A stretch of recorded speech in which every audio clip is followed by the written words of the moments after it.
Good morning and welcome to A Drop of Happy, where we focus on carefree, stress well, light and lively living while reviewing and discussing all things entertainment and wellness. I am your host, Wanda Toby, and today, let's talk about picking up the pieces because there's a couple of things going on in the business, in the entertainment industry, with a couple people. It's drama, y'all. It's drama. It's a little fodder. It's a little gossip. The one thing, the one person. Wait, no. Before I do that, I do want to give your journal prompt slash affirmation,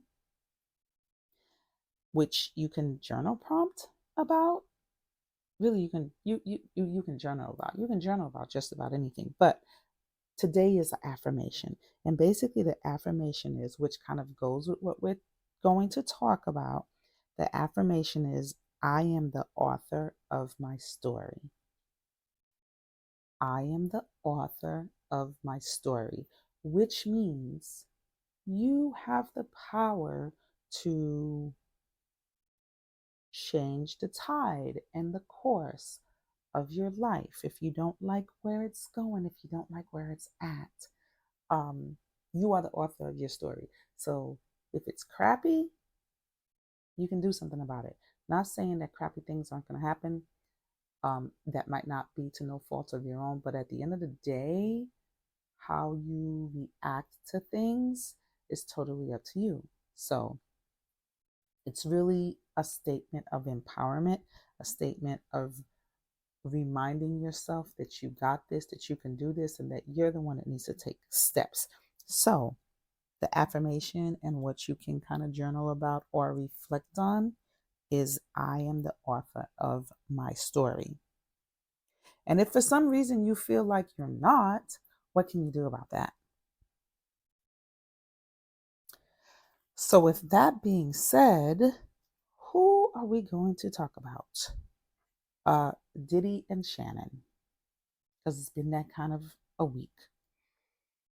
So, I did wake up sometime during this week to maybe stuff that I did not want to hear.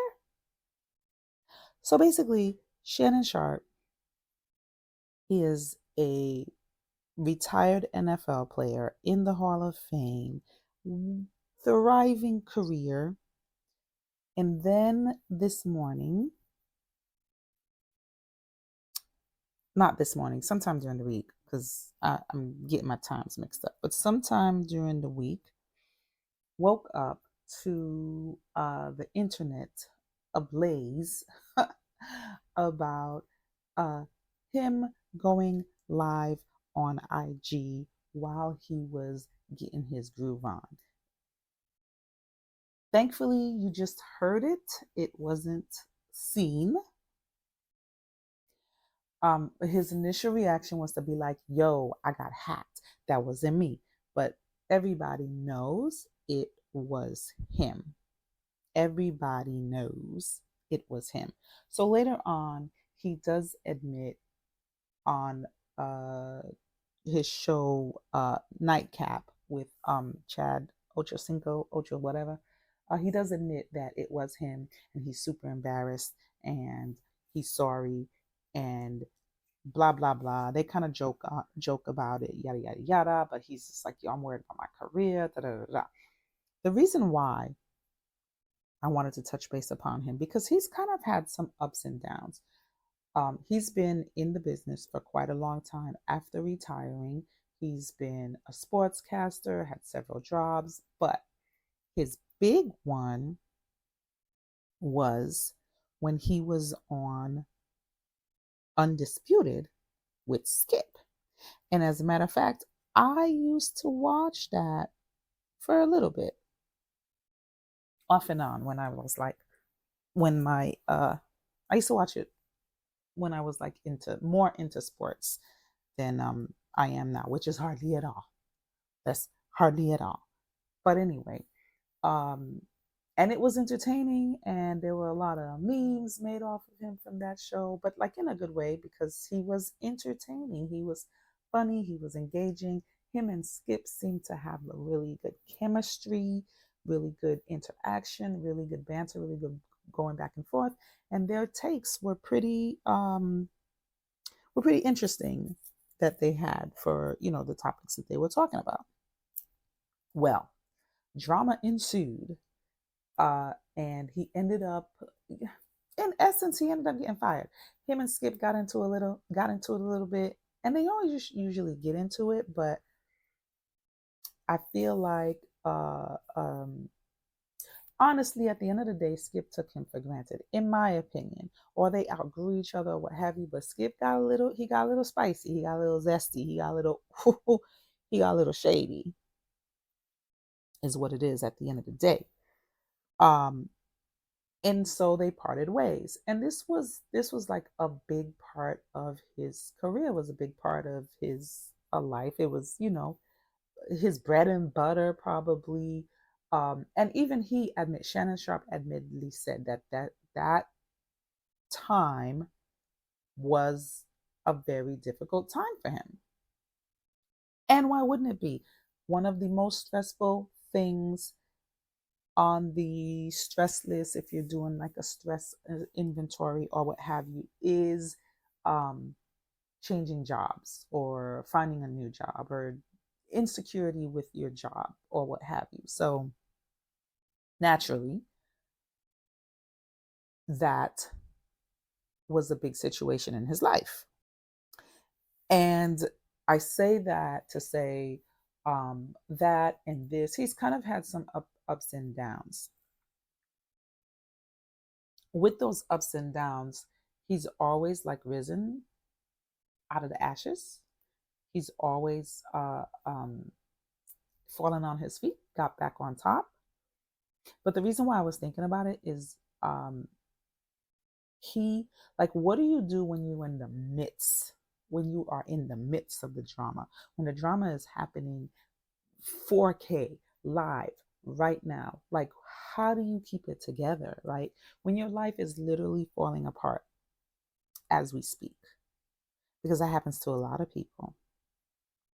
So we're going to pause. So we're going to pause on him, and we're going to talk about, it's like everybody's villain right now, Diddy.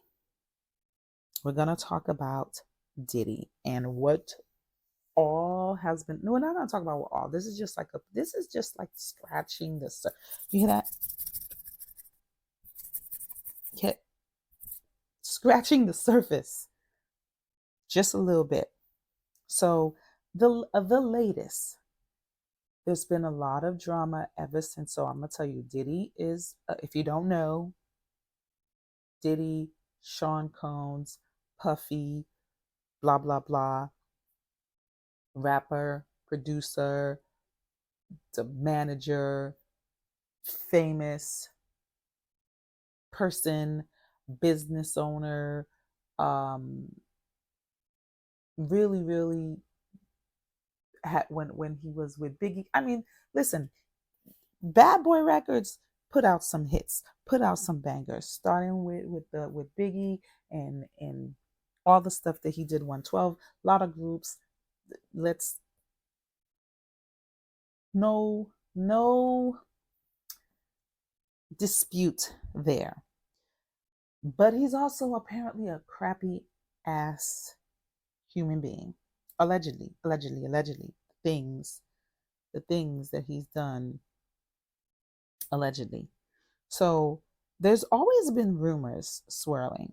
There has always been rumors swirling about his extracurricular activities, about the person that he is, about the violence, about the abuse, about uh, um, the sexual ambiguity or sexual promiscuity or sexual deviance. I don't know. There's always been some stuff, right? So, but then was it last year or the year before? I think it was the year before because the years are blending now. No. So it's going on a year. It's going on a year. November, I think, will make it a year because uh that's when she filed the lawsuit. Anyway, so all everything really started to unravel when Cassie filed this lawsuit. And it keeps getting worse. It keeps getting worse. I cannot tell you how it keeps getting worse for this man. Allegedly and deservedly so. I'm just going to be throwing out allegedly, like sprinkling it through because I don't want no problems. Um, and why I say it keeps getting worse because most recently, as recently as this week, bombshell because Dawn Richards, who was making the band and then was with Danity Kane and I don't know who. Listen, making the band, the iconic moment will be when he made them people walk to the city to get cheesecake from Junior's because that was wild. There was a lot of things that happened. There was a lot of things that happened in making the band that now you just like, oh, honestly, a lot of it I thought was staged, but it wasn't staged. Like that's him for real, for real. Like he had that argument with Gibson, the choreographer, him and Bivens, and I really thought that was like I thought that was staged. I thought that was staged, but it was not. Apparently, it was not, and I just didn't pay attention.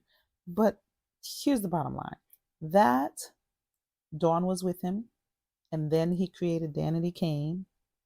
Dawn was with him, and then after that, there was another album, some other stuff. Dawn was with him. So Dawn was with him for some years, right? And you're thinking, oh, she getting paid, or she whatever, what is she whatever. Well, there's been different arguments that she's being opportunistic, why she didn't come out before. Um, so, but she's coming out now. She's coming out now, and she filed a lawsuit this week. And I'm not even gonna go into. Whoo, it's a lot of stuff. It's a lot of juicy stuff about what she's witnessed. She's witnessed Cassie getting abused. And one time they tried to tell Cassie to leave that man, and Diddy cussed her and the other chick the hell out. She's been threatened. She's so the people that say, well, why didn't you? Why didn't you? It seems to me that she has also been a victim of the same abuse, obviously not domestic, not partner, because she wasn't with the man, but she was also a victim of his style of abuse because clearly he kept her financially handicapped by not paying her, by threatening to blackball her career, um, and then threatening her physically. And supposedly he kind of locked her up and she couldn't get out, and her daddy had to come get her out, and then he threatened her daddy. So really, when you are, and I guess, and here's the thing, a lot of people don't have empathy, a lot of people don't understand, and I get it because it's hard to wrap your mind around why would somebody stay in an abusive situation. But here's the thing, people stay in abusive situations with people who don't got jack, people who just regular, but they have exerted a mental power over you. So this person who's actually powerful in the industry, that's even worse. That's 10 times worse, right? So I don't think I agree with the whole questioning her of why she didn't. Because she was trying to be abused too.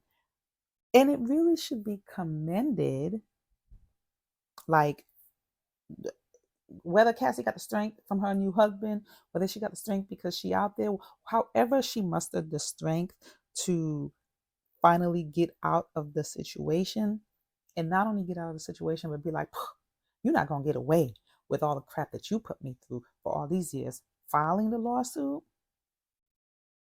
that was the catalyst that other people needed to see. That I was like, whoa, if she can do it, if she can do it, and y'all know what she been through, it's like, oh, maybe I can do it too. No, I can do it too.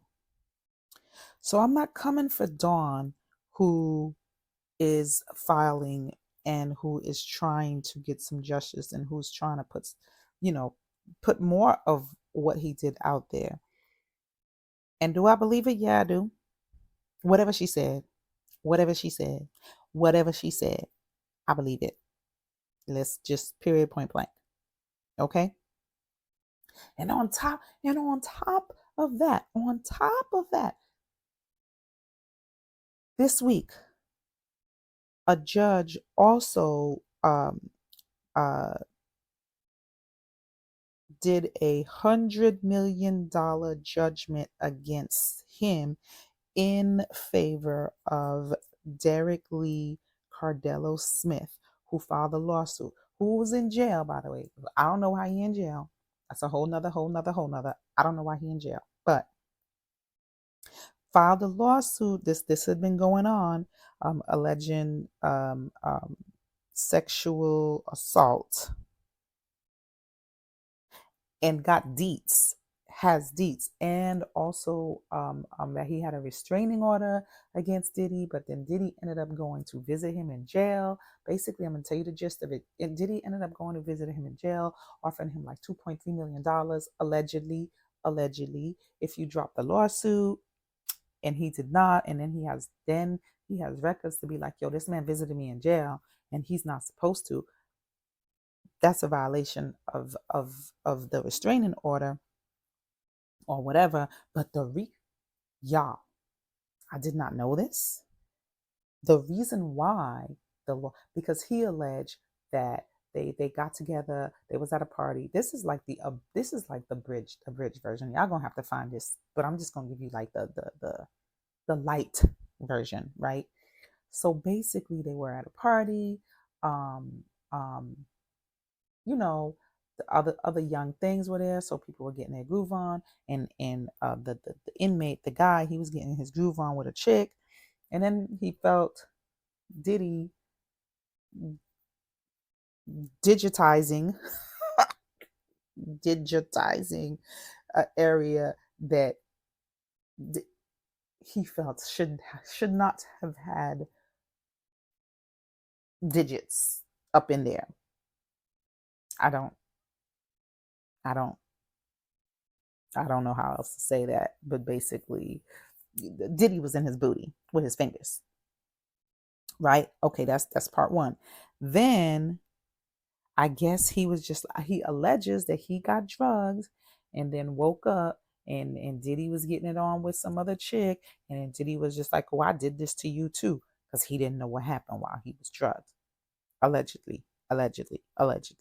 So that's some of the basis of the lawsuit. And then, so this week, Diddy was supposed to virtually appear in court, and he didn't. So the judge was like, bet, you're going to disrespect me, you're going to disrespect my court, $100 million in favor of the plaintiff. That is all. That's it. So now, most recently, Diddy's like, whoa, whoa, whoa, whoa, whoa. So his lawyers file a motion to dissolve the $100 million default judgment in convicts' quote unquote frivolous assaults. So this is just this week. Why do I talk about these two? We always talk about building resilience. Clearly, in my opinion, these are two completely different examples. And when we talk about building resilience, like we always talk about building resilience like after the fact, because you go through these things, and because you've survived all these things that you've gone through, now you're resilient, so you can handle the next thing or what have you. But what about when you are in the midst of going through them? Like, what about when it is happening right now? Which to these two folks, right now, Shannon Sharp, obviously, there was rumors of him being fired. I don't think he needs to be fired. To me, that was an honest mistake, right? I don't think that man needs to be fired. But that was a concern. That was a legitimate concern. Like, yo, I worked for all this. I just got this new gig, just signed new contracts with ESPN and things like that, and I'm gonna get fired? Oh no. Oh no, that ain't it. I get it. I don't think he should be fired. It ESPN has put on out a statement that he is not going to get fired, which I think is fair because it was a mistake. And what, y'all don't have sex? Stop playing. Um, so that's good. But throughout that, like he had like the thoughts and the things that are racing through your head while all of that is going. So when you're going through it, you just have to remember to not give up. You just have to remember to keep going. Like, don't make any rash decisions on how to get out of it or how to fix it. Because, for example, when he said uh when Shannon Sharp put out that, oh, I was hacked, that was like a knee-jerk reaction. I think he said his friend or somebody did that to kind of help him out or what have you. Because he probably wasn't even thinking. He's probably like, oh my God, the embarrassment would have immobilized me with indecision because I wouldn't know what to do. I just want to go hide, crawl in a hole and hide. That's it. And be like, let me pretend like this didn't happen. But he couldn't because he had the nightcap show to do. He has Club Shay Shay to do. He got to see if these people gonna keep me. So, but I think the main thing. Well, let's talk about the main thing. Let's talk about the main thing because again, I am the author of my story, right? I am the author of my story. So, in comparing Sharp, I'm not really comparing Sharp and Diddy. I just use these two because their lives appeared to be falling apart, some more than others.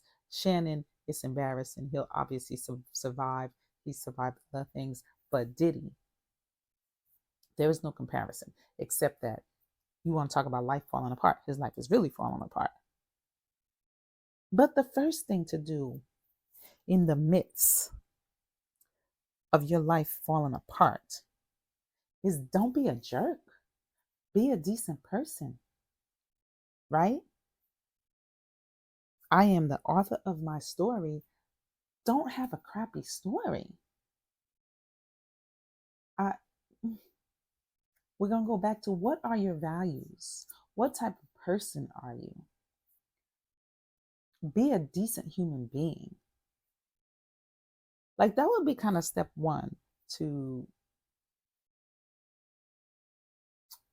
building resilience and being able like to dealing with things in the midst of the drama because there's certain things that you wouldn't be going through, right? There's certain things you would not, there's certain situations that you would not find yourself in, like situations of your own making. Again, I'm not saying bad things aren't going to happen. I'm not saying trials and tribulations aren't going to happen, but when we're talking about, for example, Diddy, or for example, people in the past who just allegedly did crappy things and seemed to be crappy human beings, had they not been, some of this stuff that is happening to them may not have happened because they wouldn't have been in a situation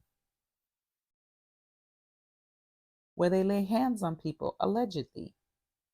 They wouldn't be in situations where they've sexually assaulted, allegedly sexually assaulted people.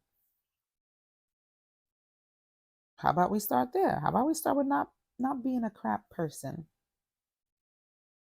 but also uh, keeping it basic, pausing, not having knee jerk reactions, assessing the situation. Most importantly, not giving up. Um, Sometimes we let our right now emotions take the best of us and cause us to go down paths just because we want to uh, drown those emotions or not deal with those emotions. But sometimes just pause, breathe through it, sit, which I know is hard, hardest things to do, especially when crap is actively, actively happening to you. You are in the midst, in the throes, in the midst of the situation. And with that being said, so there's I always like to bring articles and resources, and I will link this one. This is an old article from the American Psychological Association on resilience, but it is pretty good. And I am going to go over my time, and I hate going over my time, but I don't want to do a part two, and I want to touch base on this article really quick, which is building your resilience, building your resilience. Because what? We all face trauma, adversity, and other stresses all the time. Like yeah, that's just it. So here's a roadmap to adapting to life's changing situations and emerging even stronger than before. Obviously, we're not going to be facing uh, Diddy proportions of stress, of drama, but what's ours is ours, and it's going to feel big to us. Whatever it is, what we have to work through, we have to work through. And it's going to feel, sometimes it could feel insurmountable to us. And in that's just it. So again, this article is old, a little older, but it was updated in 2020, um, initially published in 2012. But still has some really good tools and suggestions. And then when we talk about resilience, okay, we're going to hop into it. What is resilience? Life may not come with a map, but everyone will experience twists and turns, from everyday challenges to traumatic events with more lasting impact, like the death of a loved one, a life altering accident, or a serious illness. Each change affects people differently, bringing a unique flood of thoughts, strong emotions, and uncertainty. Yet, people generally adapt well over time to life-changing situations and stressful situations, in part thanks to resilience.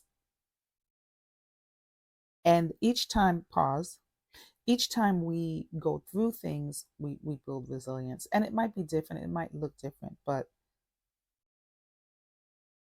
we do. Hopping back in. Psychologists define resilience as the process of adapting well in the face of adversity, trauma, tragedy, threats, or significant sources of stress, such as family and relationship problems, serious health problems, or workplace and financial stressors. As much as resilience involves bouncing back from these difficult experiences, it can also involve profound personal growth. Hey, we are here for the personal growth, okay? Okay? That's what I'm talking about. Okay, focus, Wanda, focus. With these adverse events, much like rough river waters, are certainly painful and difficult. They don't have to determine the outcome of your life. There are many aspects of your life you can control, modify, and grow with. That's the role of resilience.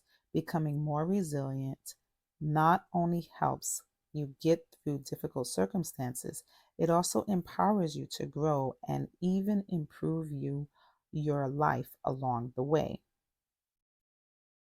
What resilience isn't? because sometimes we might get confused. So I think it's good to talk about what it isn't. So the article goes on to read, being resilient doesn't mean that a person won't experience difficulty or stress. People who have suffered major adversity or trauma in their lives commonly experience emotional pain and stress. In fact, the road to resilience is likely to involve considerable emotional stress. Let's pause, because why? I mean, why? Don't nobody want to go through that. I'm just saying. Like, I get it, but I don't get it. I don't like it. I don't have to like it. Okay? Okay. While certain factors might make some individuals more resilient than others, resilience isn't necessarily a personality trait that only some people possess. On the contrary, resilience involves behaviors, thoughts, and actions that anyone can learn and develop. The ability to learn resilience is one reason research has shown that resilience is ordinary, not extraordinary. One example is the response of many Americans to the September 11th, 2001 terrorist attack and individuals' efforts to rebuild their lives after tragedy. Like building a muscle, increasing your resilience takes time and intentionality, focusing on four core components: connection, wellness, healthy thinking, and meaning can improve you to withstand and learn from difficult, traumatic experiences to increase your capacity for resilience to weather and grow from the difficulties using these strategies. I feel like that begs another read. Like building a muscle, increasing your resilience takes time and intentionality, focusing on four core components: connection, wellness, healthy thinking, and meaning. Can empower you to withstand and learn from difficult and traumatic experiences, to increase your capacity for resilience to weather and grow from these difficulties. Use these strategies. So, it really for me goes back to the affirmation, I am the author of my story, because you have the tools. And again, the article's like, it's not extraordinary, it's what we got within us. We were built with this, we were made for this. We don't have to like it, because I don't, but we can get through it, right? And it's giving you, hey, you got these, you got these tools, you got the ability to build connections, you got the ability to foster wellness, you got the ability to engage in healthy thinking, and you have the ability to give meaning to your life or gather meaning from these things to help you through these situations. So, building your connections, prioritize relationships, connecting with empathetic and understanding people can remind you that you're not alone in the midst of difficulties. Focus on finding trustworthy and compassionate individuals who validate your feelings, which will support the skill of resilience. The pain of traumatic events can lead some to isolate themselves, but it's important to accept help and support from those who care about you. Whether you go on a weekly date night with your spouse or plan a lunch out with a friend, try to prioritize genuinely connecting with people who care about you. I'm going to pause. Not people who pretend to care about you, not toxic ass people who drain you, not like genuine, for real, ride or dies, people who love you. They might get on your nerves, but you know they got your back. You know they love you, they bring you joy. They just add a spice of life. Because some people sometimes confuse certain friendships, confuse certain people, no, we not, no. We talk about good, healthy relationships. And this is a recurring theme in wellness and stress management. And I'm gonna say it again. It's not new under the sun. The problem is that we probably don't know it, we probably don't realize it, and we don't engage in it like we should. Then it goes on to say, join a group. Along with one-on-one relationships, some people find that being active in civic groups, faith-based communities, or local organizations provide social support and can help you reclaim hope. Research groups in your area that could offer you support and a sense of purpose or joy when you need it. Um, I'm going to talk. I have a, in another time, I'm going to talk about my experience when I was having when I had recently moved and I was really having a hard time adjusting to my move. Like it was bad. And I did join a group and it was super, super helpful. And then most recently, I joined a new group and because you go through life changes and you need different things.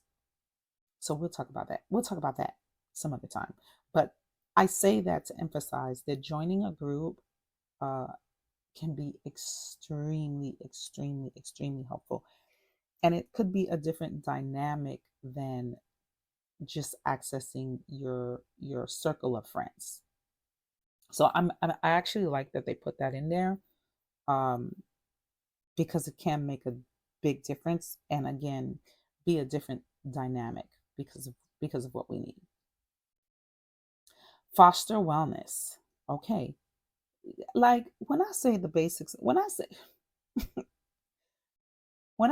you I've said in the past when you look at when you do stress management research and wellness research and things like that, you start to realize there is a baseline to this thing and why we can't just listen. I'm including myself. Why we just can't do better?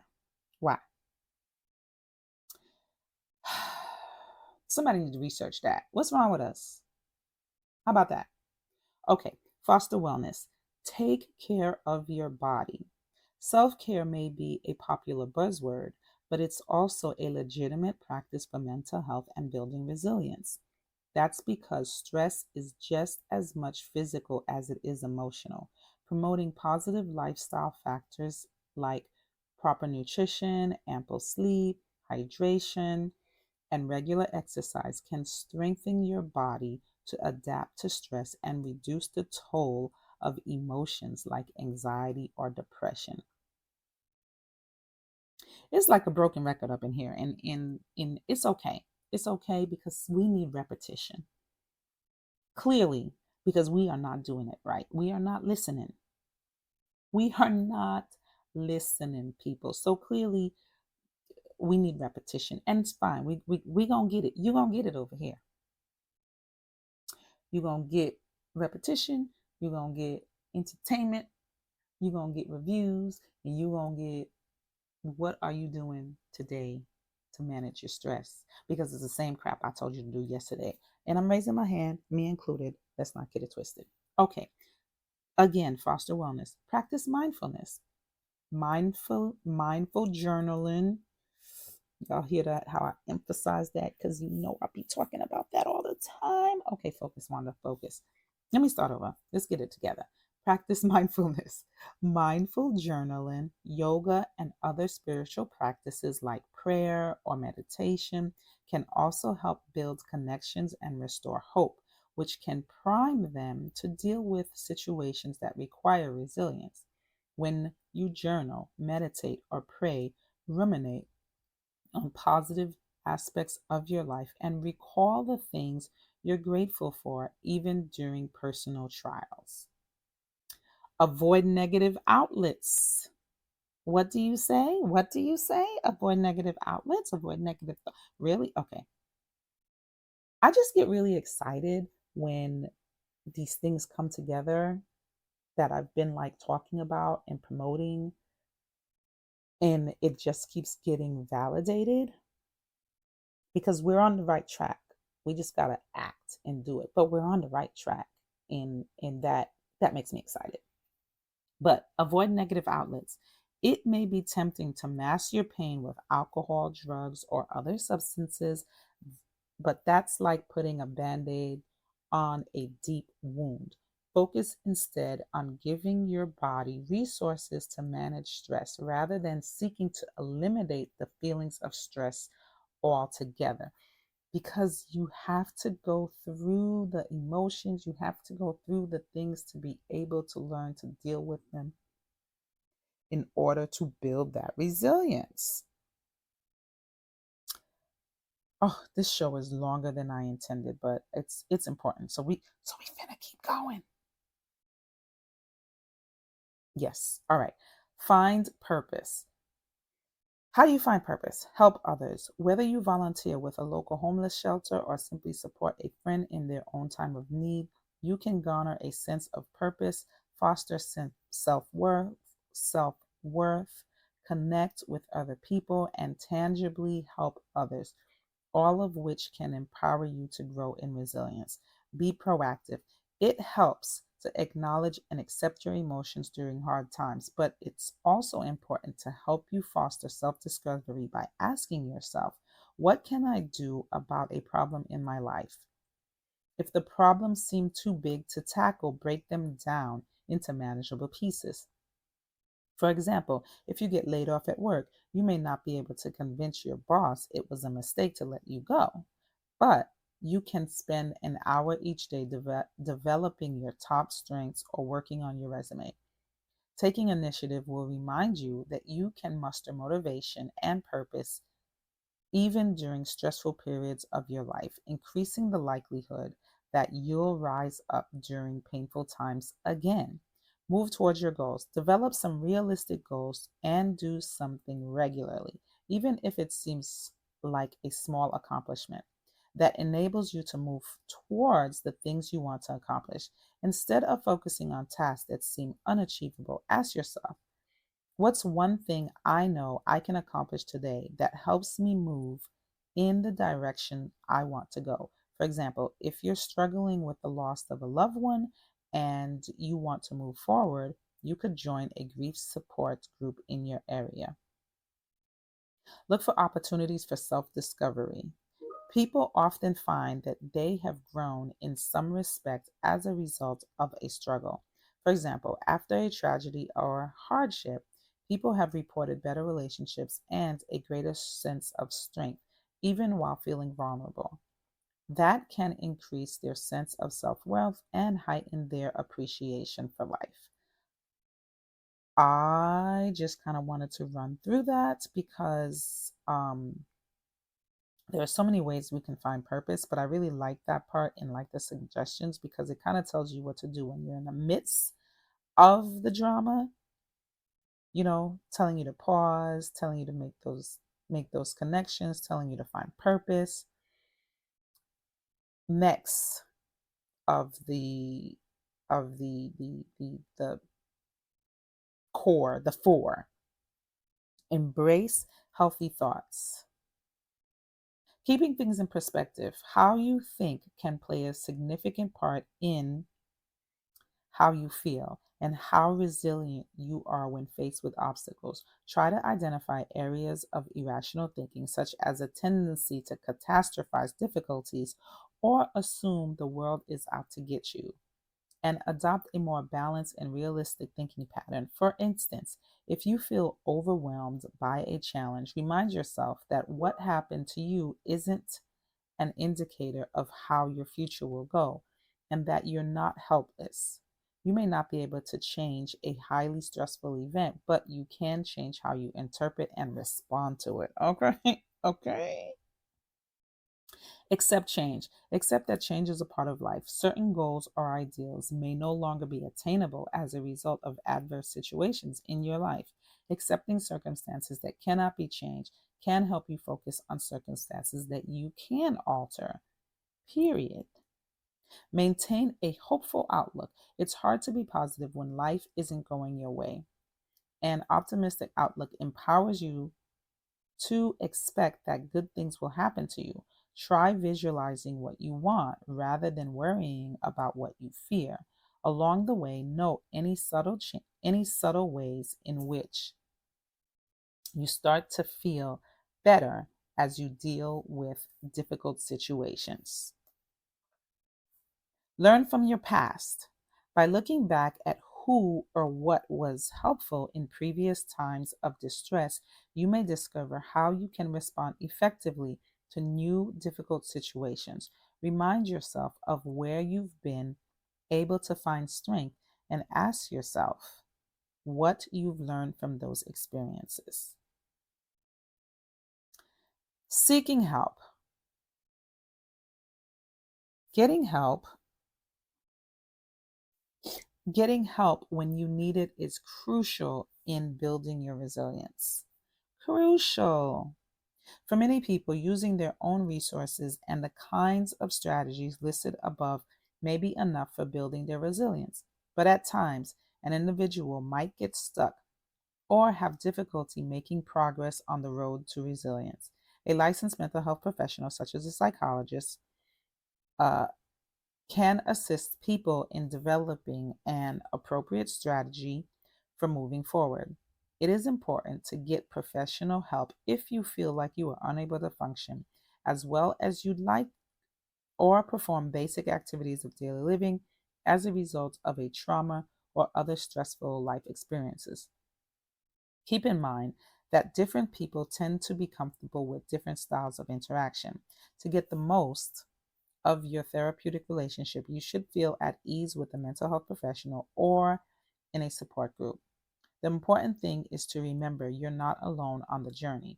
While you may not be able to control all your circumstances, you can grow by focusing on the aspect of life's challenges you can manage with the support of loved ones and trusted professionals. And then it kind of goes on to give you resources.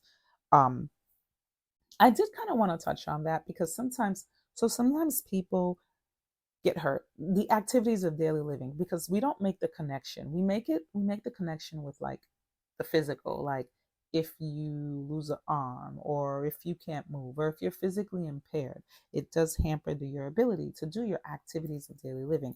But it's really hard to make that connection when it's a mental impairment, right? Because people can't see your pain and they think, why aren't you doing all these things? But mental blockages can impair you from doing your activities of daily living as well. So I do think that was good that they tied that in. And sometimes you will need professional. I've had professional help uh, because of past traumatic experiences. Other folks, if you haven't, you should if you need it. Um, so this was a really good article. Again, I will link it. Thank you for taking the time to listen. Uh, come back, subscribe, listen again. Lightevi.com, LITEVI.com, and A Drop of Happy is streaming where all podcasts are streaming: Spotify, Apple, Tidal, uh, YouTube. So live light, stress well. Thank you for listening, and remember the affirmation and slash journal prompt. I am the author of my story. Live light, stress well. Come back. Thank you.